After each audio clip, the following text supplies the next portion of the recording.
Buenas noches, mis hermanos. Bienvenidos una vez más a esta certificación de ancianos que ya está teniendo su ciclo, está terminando su ciclo con este seminario. Quiero darles un saludo a todos ustedes. Gracias por las oraciones, por mi familia, por las situaciones que hemos estado atravesando. Les agradecemos también ese cariño y aprecio que nos han mostrado. Recuerden que hoy estamos finalizando nuestra certificación de ancianos, donde culminamos esta etapa que la Iglesia Adventista del Séptimo Día, a través de la División Interamericana, de la Unión Colombiana del Norte y por supuesto a través de la Misión de las Islas Colombianas, hemos venido participando. Todo basado en este libro que hemos venido estudiando, Un liderazgo que transforme. Todos los ancianos de nuestra iglesia en la División Interamericana han venido estudiando y han venido aprendiendo acerca del liderazgo a través de esta enseñanza. Hoy es nuestro último tema y por ende ya estaríamos listos para la certificación que será, por supuesto, en los próximos días. Ya lo hemos mencionado, ya los pastores saben o están al tanto de estos temas. Así que mis hermanos, los invito a que si no han visto los videos anteriores, los puedan ver y si los han visto, pues este sea el complementario y lo puedan compartir y por supuesto, y mucho más importante, se trata de ponerlos en práctica. Así que hermanos queridos, vamos entonces a iniciar para que este seminario en esta noche sea una bendición para todos. Los invito allí donde están a que inclinen su rostro y vamos a orar. Dios y Padre Celestial, agradecemos tu misericordia, tu amor, tu bondad. Gracias, Señor, por las misericordias que tienes con cada uno de nosotros. Al esta noche estudiar este tema que se ha preparado, permite, Padre bueno, que podamos estudiarlo conforme a tu misericordia y, por supuesto, sea para el bien de nuestra vida espiritual y, por supuesto, de liderazgo en la iglesia. Guárdanos en tu amor al estudiarlo y permite que nuestra mente sea tocada por el Espíritu Santo para que sea Él el que nos ayude a entender la temática y a ponerla en práctica en nuestra vida. Gracias porque sabemos que así será. Pues lo pedimos en Jesús. Amén. Amén.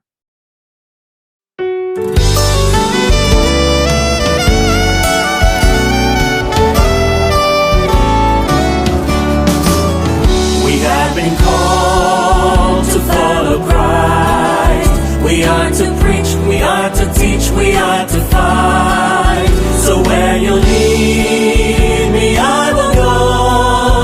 Touch my lips, by your strength I will go. I will go where you lead me, I will go. Where you lead me, who will go? For us I will go. I will go where you lead me, I will go. Where you lead me, here am I. Send me, Lord, I will go.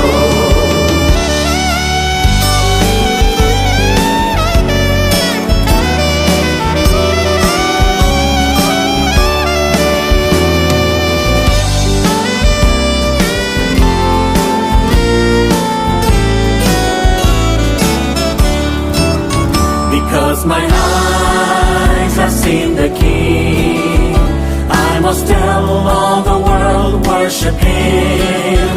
In all the nations, in all the world, where He sends me, yes, I will go. I will go where you lead me, I will go. Where you lead me, who will go? For us I will go. I will go where you lead me, I will go. Where you lead me, here am I. Send me, Lord, I will go.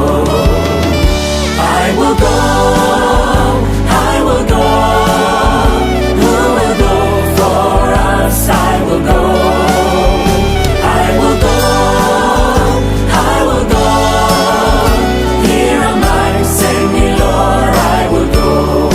I will go, I will go, I will go.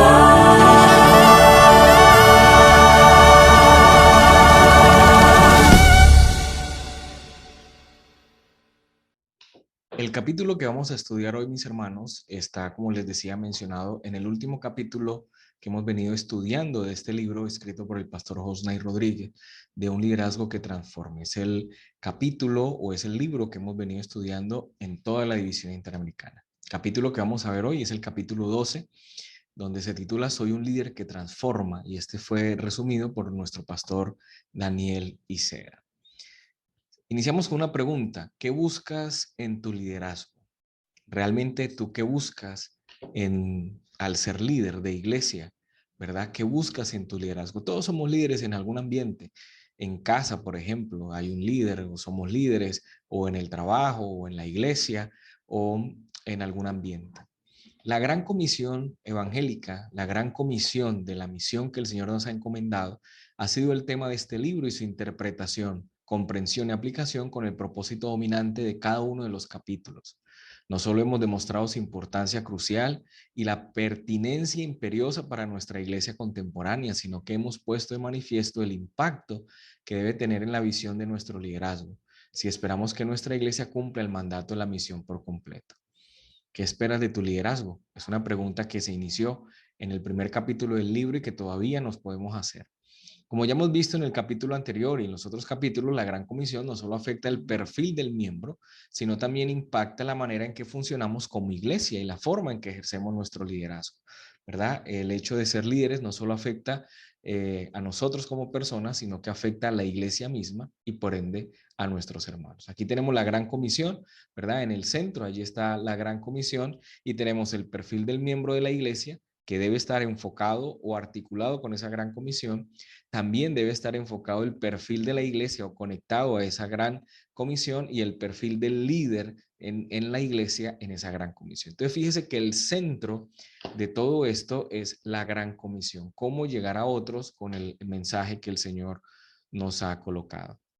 Entonces, ahí está el núcleo y la iglesia debe estar articulada, el perfil de la iglesia con la gran comisión, el perfil de los líderes de la iglesia debe estar articulado con la gran comisión y por supuesto el perfil del miembro de iglesia de la misma manera. Por supuesto, nosotros tenemos un ejemplo maravilloso que es el de Jesucristo y aquí unas razones por las cuales el liderazgo de Jesús era superior. El liderazgo de Jesús, según el modelo que él presenta, tiene un mayor nivel de impacto en la comunidad. Si usted se fija, Jesús no se centró en paredes, sino en la comunidad, en caminarlas, en entender sus necesidades y, por supuesto, atenderlas. El liderazgo, según el maestro, tiene un mayor nivel de eficiencia y efectividad en cuanto a resultados. Jesús tenía muy buenos resultados, lo seguía muchísima gente, se bautizaba muchísima gente. Todos sabemos que la Biblia nos relata que literalmente no era él el que bautizara en el agua, sino los discípulos, pero eran el ministerio de Jesús bautizar a las personas también y se medía en su eficiencia y eficacia en cuanto a los resultados. El liderazgo, según el modelo de Cristo, tiene resultados duraderos. El liderazgo según el modelo de Cristo es fácil de reproducir, no es complicado. Yo siempre lo he dicho, Jesús podía haber venido a esta tierra a llenarnos de una teología incomprensible, de tratar de entender los misterios del universo, pero al final, la, este, el evangelio lo volvió sencillísimo, lo volvió tan fácil de entender y tan fácil de reproducir. El liderazgo, según el modelo de Cristo, tiene un secreto expansivo y multiplicador. El modelo de Cristo se centra en las personas y su desarrollo, y no en la realización de eventos y programas. Esto es importante. El modelo de Cristo se centra en las personas y en su desarrollo, no en el programa. Nosotros a veces cometemos el error de concentrarnos en un buen programa, que no está mal, hacer un buen programa, pero de, nos olvidamos de las personas, que lo más importante son las personas. El liderazgo de Cristo es atrayente, motivador y comprometedor. El liderazgo según el modelo de Cristo es satisfactorio porque se trata del cambio o transformación del individuo.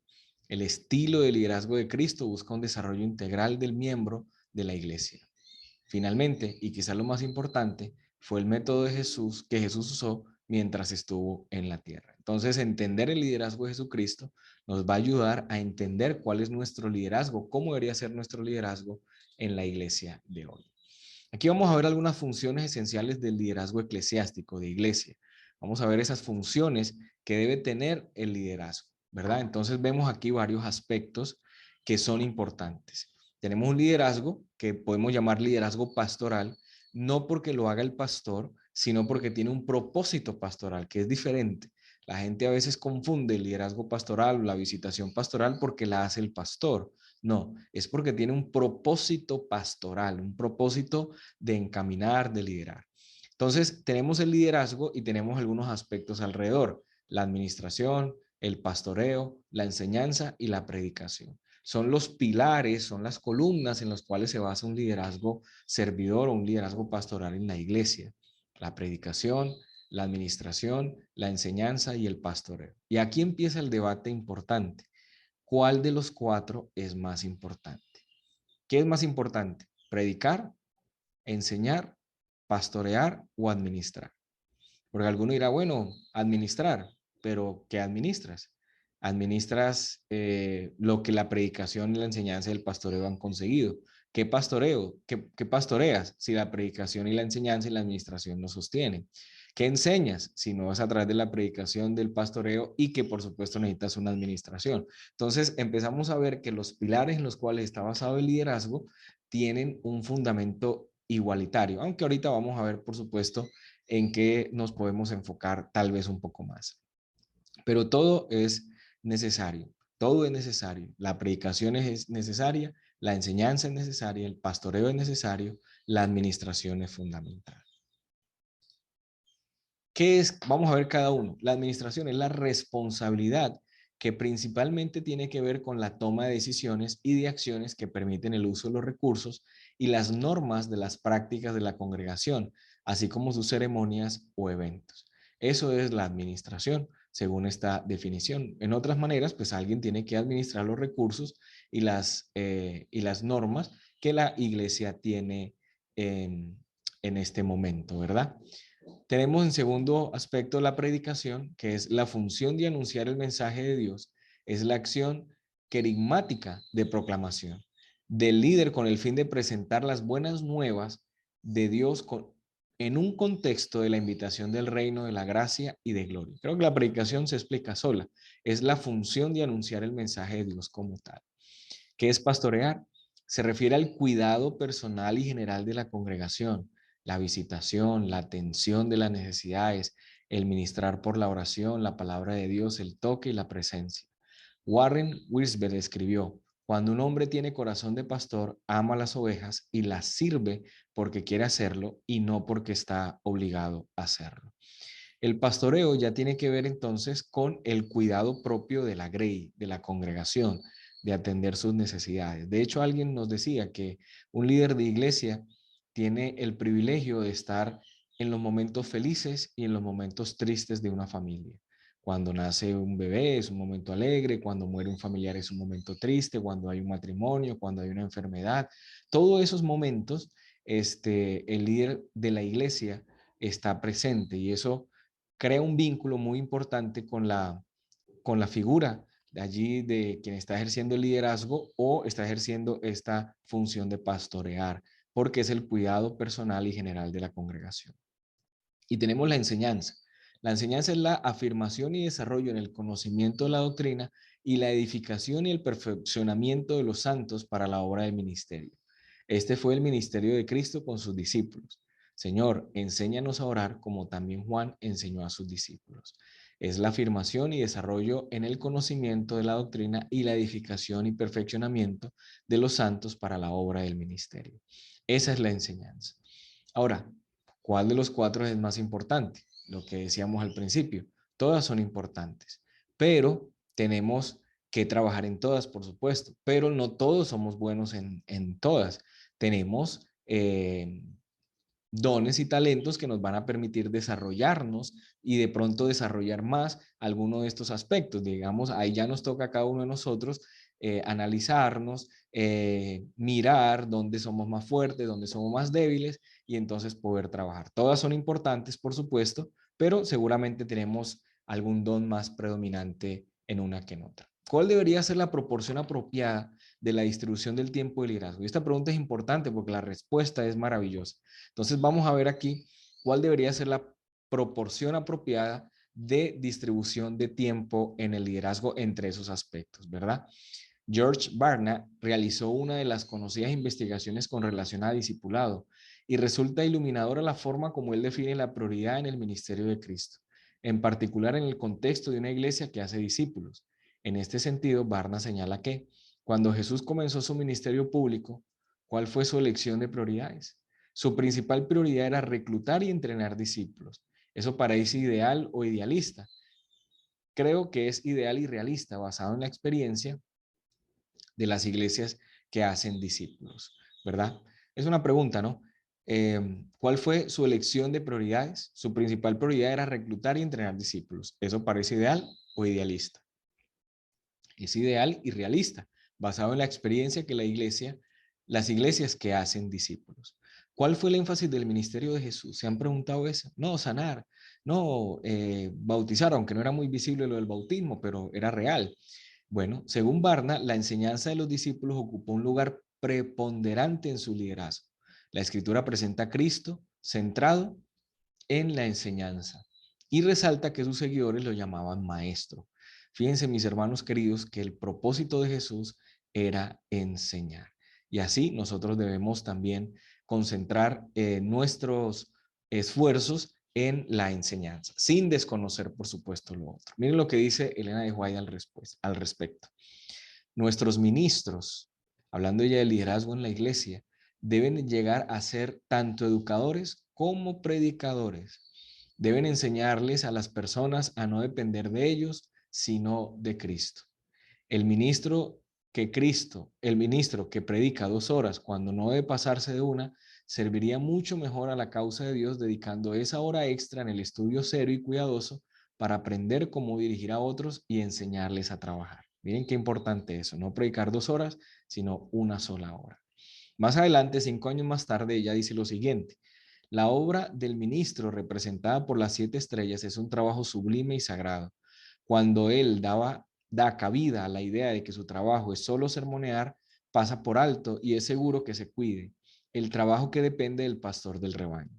Es su trabajo cuidar, supervisar el rebaño y arreglar los asuntos de la iglesia de tal manera que todos tengan algo que hacer. Fíjense que Elena de Juan en esta declaración está involucrando los otros aspectos del liderazgo, tanto el pastoreo como la administración, ¿verdad? Como la enseñanza que ya vimos y por supuesto la predicación.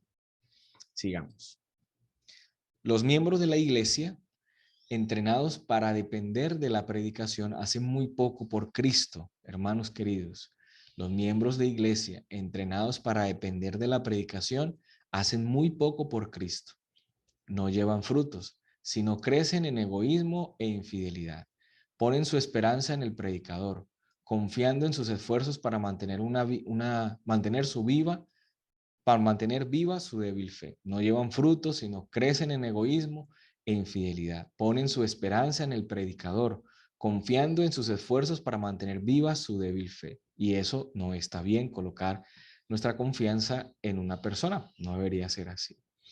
A causa de que sus miembros, o nuestra fe en una persona, a causa de que sus miembros no son debidamente entrenados por quienes Dios ha puesto para supervisar, muchos son siervos flojos, escondiendo sus talentos en la tierra y quejándose aún de la manera como Dios los trata. Esperan ser atendidos como niños enfermos. El mensaje es muy claro. Lo que ocasiona la condición de que muchas veces presenciamos en la iglesia es que miembros son debidamente entrenados por quienes Dios ha puesto para supervisar, ¿verdad?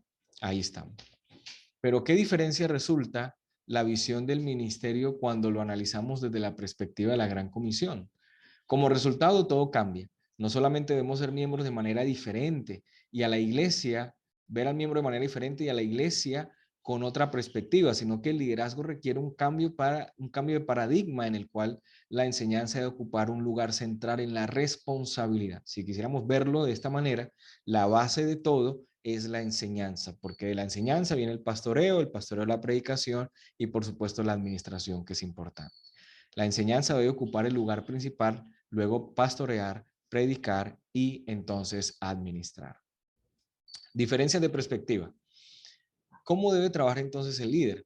¿Qué implicaciones tiene en el evangelismo? ¿Cómo realizar cambio en la iglesia y el liderazgo? ¿Cuáles son las diferencias entre los dos paradigmas, el liderazgo tradicional y el liderazgo enfocado en el discípulo? Resultan muy apropiadas las palabras de Jesús cuando dijo: Nadie pone remiendo de paño nuevo en vestido viejo, porque tal remiendo tira del vestido y se hace peor la rotura. Si echan vino nuevo en el odres viejos, de otra manera los odres se rompen y el vino se derrama y los odres se pierden. Pero echan el vino nuevo en odres nuevos y lo uno y lo otro se conservan juntamente. Las dos visiones del liderazgo no son complementarias, son excluyentes. Pueden tener los mismos componentes, pero el nivel de concentración de los elementos que la conforman da como resultados diferentes o da resultados diferentes, ¿verdad? ¿Cuáles son las diferencias entre los dos estilos de liderazgo? ¿Cuál es su impacto? ¿De qué se trata su naturaleza? Miren acá esta declaración. El pastor y el anciano en el liderazgo tradicional tienen como propósito ganar almas, mientras que en el liderazgo discipulador es un formador de ganadores de almas. ¿Ven la diferencia?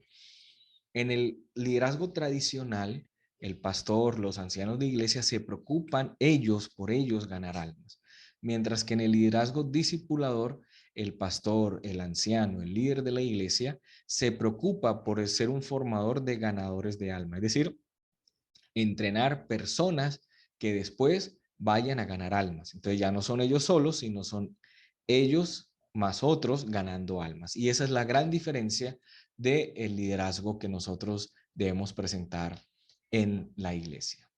Si notan la diferencia, no cabe duda, Elena de White tenía muy clara esta visión de liderazgo pastoral cuando escribió en 1884. A veces los pastores hacen demasiado, tratan de abarcar toda la obra con sus brazos. Esta los absorbe y los empequeñece, y sin embargo continúan abrazándola en su totalidad. Al parecer piensan que ellos solos han de trabajar en la causa de Dios, en tanto que los miembros de la iglesia permanecen ociosos. Esto no es en ningún sentido la orden de Dios. ¿Ven, mis hermanos queridos? El líder de iglesia, el pastor, el ministro, el anciano, no debe intentar hacerlo todo. Eso es imposible, de hecho, pero debemos tratar de involucrar a otros en esa tarea evangelizadora. Entonces, ¿cómo ser dirigentes que transforman? Porque esa es la pregunta que nos trae finalmente casi que todo el libro y por supuesto este capítulo. Entonces, número uno, asumir el nuevo paradigma de liderazgo discipulador.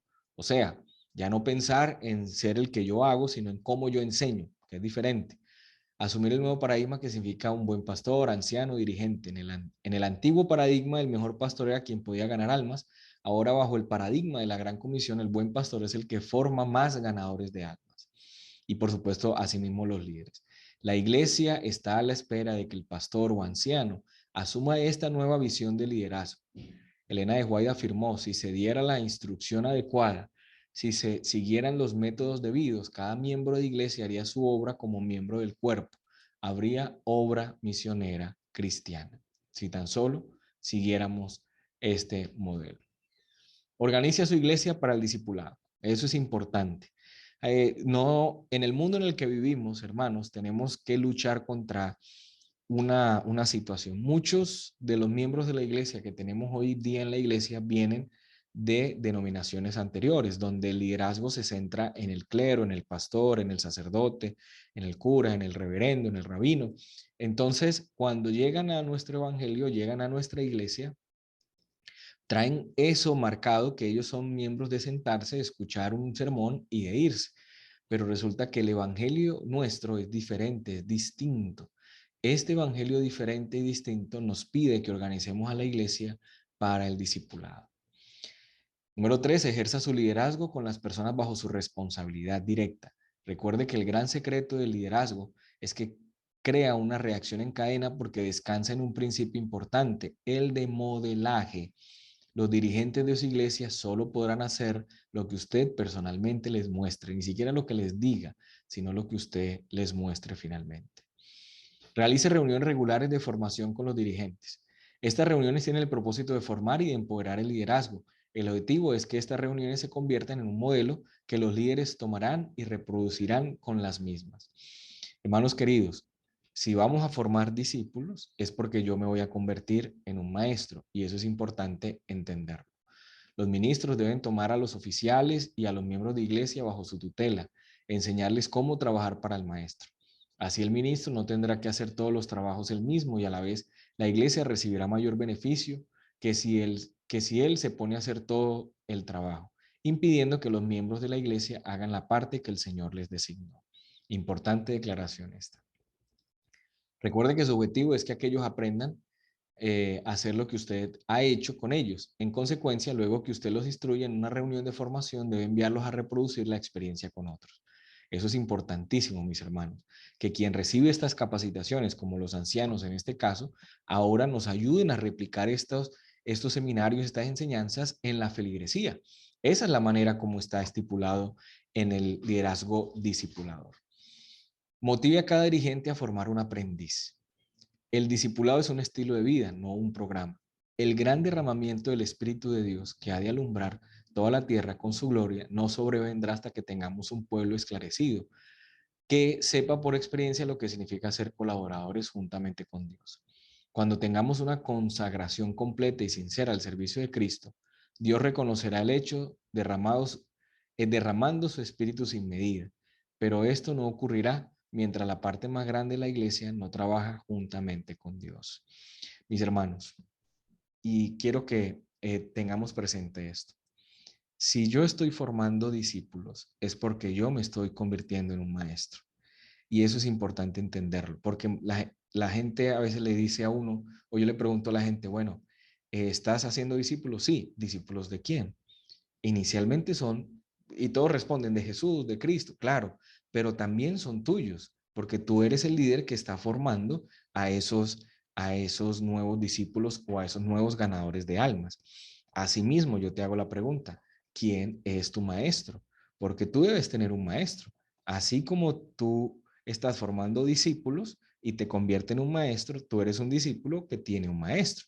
¿Cuál es tu maestro? Y generalmente la gente responde, Jesús. Sí, Jesús es el maestro de todos, está bien, pero si seguimos el orden que se nos está presentando a través de la Biblia y el espíritu de profecía, pues debemos entender que yo tengo unos discípulos y que a su vez yo soy un discípulo de alguien. Entonces sería bueno sentarnos un segundito y entender que esto no es un programa, no es de un día, sino que es un estilo de vida, a quien yo estoy discipulando con mi ejemplo, con mis acciones, con mis enseñanzas, pero quién me está discipulando a mí. Eso es importante tenerlo también presente. Mis hermanos queridos, maravilloso que nosotros logremos cambiar nuestra mentalidad que hemos tenido por muchos años de liderazgo tradicional y que avancemos hacia ese liderazgo discipulador. Yo los invito de verdad a que saquemos el tiempito, recapacitemos, hagamos los cambios que tengamos que hacer en nuestra vida, recompongamos lo que tenemos que recomponer y avancemos hacia un liderazgo discipulador, ¿verdad? Donde estamos enseñándole a los demás a cómo se hacen las cosas, cómo nos articulamos con la gran comisión, porque recuerden que eso es lo que realmente al final es lo que interesa, o articularnos con la gran comisión y desde allí definir el perfil nuestro, el perfil de liderazgo de la iglesia, el perfil de la iglesia misma articulado a la gran comisión. Y que luego en los aspectos de liderazgo, pues de manera proporcional y sana, distribuyamos nuestros esfuerzos, como es en la enseñanza, como es en el pastoreo, como es en la predicación y también en la administración, teniendo de base siempre la enseñanza. Así que, hermanos queridos, no siendo más, queremos agradecerles su participación en esta certificación de ancianos que llevamos ya desde el año pasado conforme al calendario que hemos venido trabajando. Los invitamos a hacer propias las enseñanzas que el Señor nos ha enviado y que al final los beneficiados seamos nosotros mismos y la iglesia como tal. De nuestra parte, los bendiga. Recuerden que a través de los pastores y a través allí de nuestros distritos vamos a recibir entonces la certificación, vamos a estar atentos a los anuncios que ellos nos regalen y no dejemos de compartir esperanza con los demás. Vamos a orar y que el Señor nos bendiga. Señor, agradecemos tus enseñanzas, gracias por ser tan bueno con nosotros, por regalarnos tantas bondades, por regalarnos tantas verdades a través de tu palabra. Te pedimos que esto no quede simplemente en una clase, en una enseñanza, en un video, sino que pueda trabajar en nuestro corazón, en nuestra mente y podamos ponerlo en práctica y podamos avanzar de un liderazgo tradicional a un liderazgo discipulador. Eso lo pedimos, Padre bueno. Agradecemos también tu misericordia y agradecemos tu amor con cada uno de nosotros. Ten en cuenta a los enfermos de tu pueblo, a las familias que están pasando dificultades y que todos estemos bajo tu cuidado y tu amor. Guárdanos, Padre bueno, bendícenos y gracias por habernos acompañado esta noche. Bendice a quienes ven el video, a quienes lo verán luego y por supuesto que la gracia de Cristo nos acompañe a todos. En tu nombre, Jesús, hemos pedido las bendiciones. Amén y amén. Dios los bendiga, mis hermanos. Dios esté con cada uno de ustedes. Mil y mil bendiciones.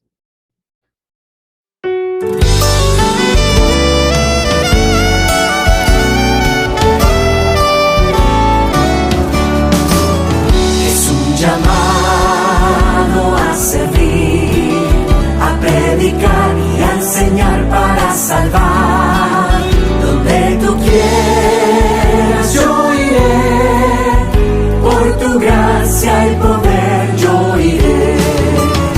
Yo iré donde digas, yo iré donde quieras, mi Jesús me llama, yo iré. Yo iré donde digas, yo iré donde quieras, oh Señor, heme aquí, yo iré.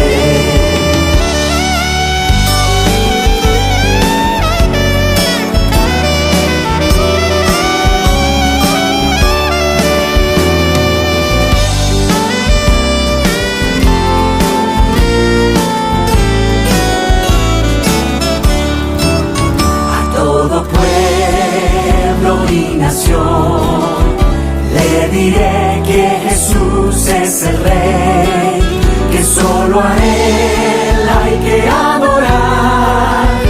Él me llama y sí, yo iré. Yo iré donde digas, yo iré donde quieras, mi Jesús me llama, yo iré. Yo iré donde digas, yo iré donde quieras, oh Señor, heme aquí, yo iré. Yo iré, yo iré, mi Jesús me llama, yo iré. Yo iré